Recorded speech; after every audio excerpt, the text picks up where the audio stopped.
what was supposed to be one of the most fun fights, right? Ideally, especially when Jared Gordon came out with the opposite of what I thought the game plan was going to be, turn into a wet blanket, hold Bobby Green, do not let him get going, and stop the game plan.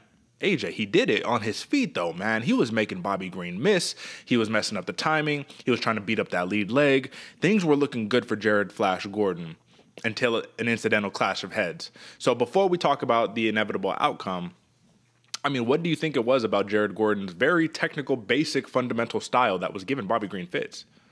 I think what it was exactly what you're mentioning, Derek. Everybody expected Flash Gordon to come out and try to shoot wrestling and try to go and play, actually towards his game.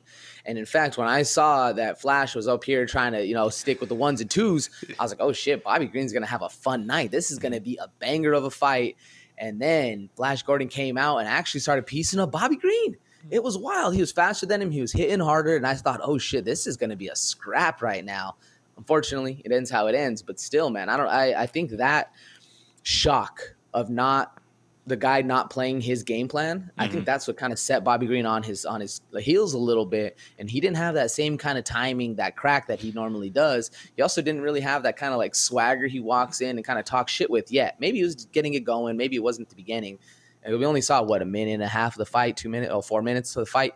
But still, it didn't seem like King Bobby Green's style yet. You know what I'm saying? It seemed like he was building up to it. Would you agree or do you think?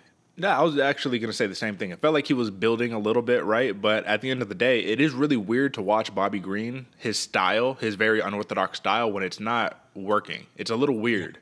Because he's throwing these shots that normally is pop, pop, right on the chin, right? Like he's catching it. But this one's just air. And you're like, oh, okay. You're looking a little, okay. Jared Gordon starts, putting like I said, the ones and twos, the fundamentals. Sometimes that's all it takes is just crisp, basic fundamentals, man. Tim Duncan, big fundamental style. All right, bro.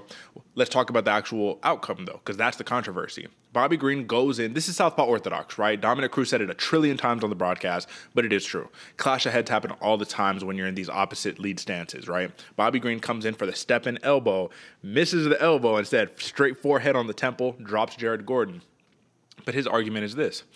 Well, Jared Gordon, when he went down, he was over here trying to throw me in a triangle. I had to get that thing off, and once I started delivering some ground and pound, that's when he was out. I need my money. He's like, it happened. It was a clash of heads. I didn't mean to do it, but the follow-up shots are what put him out, not the clash of heads. Is there any merit to that, or do you say knockdown via headbutt? Sorry, it's over. This is a hard one, Derek, because on the broadcast, I believe it was the Iron Lung, the great Paul Felder was saying this is the most fair thing that can happen. I don't really know. I don't know if I agree with that because it is technically by letter of the law the most fair thing that can happen. Both people just get their show money. Nobody profits. It was an accidental headbutt that caused the start of the finishing action. So I think if all things were equal and everybody could be perfect in the situation, the accidental headbutt goes down, the referee steps in before the other shots land, and then that's probably the most fair thing. But I mean, you're right, Derek. Jared Gordon wasn't out by the headbutt, but he was on the ground seeing stars. Mm-hmm. And I mean, that right there is a little bit unfair, So I don't know. This is a hard one, man, because I feel like both guys had a great fight while it was there. I think they deserve some money as well, but I mean, you can't really pay for them. It's a really weird situation. I think the question really becomes, if this is fair play, no contest, listen, it is what it is, unfortunate circumstance, do we play revisionist history and do we talk about the big elephant in the room and say, well, Chris Curtis literally just got dropped via same situation. He ended up, though, surviving against Kelvin Gastelum, took it all 3 rounds, and a lot of people are saying that headbutt that Chris Curtis got was factored into the decision of him losing. It was considered more of a knockdown than a headbutt.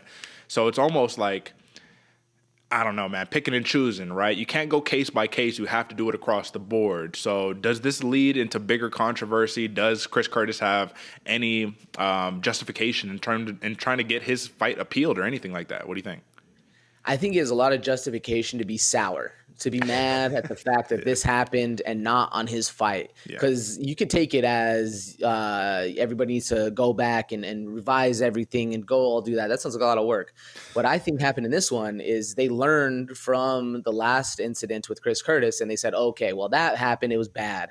Let's try to fix it the next time this happens. And this is what we saw, a no contest, which admittedly probably the most fair thing that could happen of what the outcome was. Yeah. But I don't think they're going to go back and say, take a win with Calvin Gastelum, especially I think Calvin's on a run, but that's none here nor there. Yeah. No, it's not going to happen, but you do have to feel for the action man, Chris Curtis. You have to feel for both of these fighters, Bobby Green and Jared Gordon, both, because there's no career advancement here. And at this point, every fight counts for both of these guys. Specifically, like we said, Bobby Green is not Bobby Green no more. That's King coming back. So hopefully King comes back and starts a new run, undefeated. You know what I'm saying? All right, brother.